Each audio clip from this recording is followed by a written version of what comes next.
അങ്ങനെ പട്ടങ്ങൾ പലവിധമുണ്ടെന്ന് ഞാൻ പഠിച്ചു. ഇരിക്കുന്ന പട്ടം, നിൽക്കുന്ന പട്ടം, ഉറങ്ങുന്ന പട്ടം, പിന്നെ ജേഴ്സി പട്ടം, പിന്നെന്തുവായിരുന്നു ഐസ്ക്രീം പട്ടം, അങ്ങനെ പലതരം പട്ടങ്ങൾ. എൻ്റെ പൊന്നോ, ഈ പിള്ളേരുടെ ക്രിയേറ്റിവിറ്റി സമ്മതിക്കണം. ഇതിൽ ഏറ്റവും കൂടുതൽ എന്നെ സ്ട്രൈക്ക് ചെയ്തൊരു പട്ടമുണ്ട്, ഞാൻ കാണിച്ചു തരാം. നമ്മുടെ സ്വന്തം ജ്യോതിർദേവ് പഠിച്ചുകൊണ്ടിരിക്കുകയാണ്. അതിൻ്റെ പേരാണ് റൊണാൾഡോ പട്ടം. റൊണാൾഡോയുടെ ജേഴ്സി, അതിലെ നമ്പർ CR7 വെച്ച് പട്ടം മേടിച്ചു.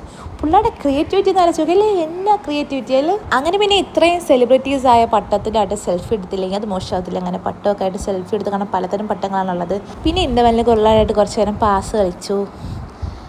പാസ് ഇങ്ങനെ കളിക്കാമെന്ന് പറഞ്ഞോടെ എന്നാലും പാസ് കളിച്ചു. പിന്നീട് ഉച്ചയ്ക്ക് ശേഷമാണ് ശരിക്കുമുള്ള കഥ ആരംഭിക്കുന്നത്. എന്താണെന്ന് വെച്ചാൽ ഞാൻ പണ്ട് പഠിപ്പിച്ച 2ാം ക്ലാസ്സിലെ പിള്ളേരെ കൊതി കൊണ്ട് ഞാനിന്ന് കയറിയതാണ്. പിന്നെ തോന്നി എനിക്ക് ആ ക്ലാസ്സിൽ കയറണ്ടായിരുന്നത്.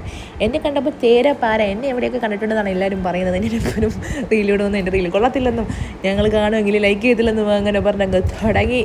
എനിക്ക് വയ്യ.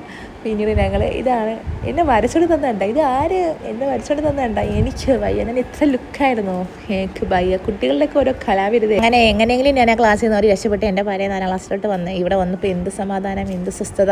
അപ്പോൾ അത്രയേ ഉള്ളൂ. ബാക്കി വിശേഷങ്ങൾ അടുത്ത പാർട്ടിൽ.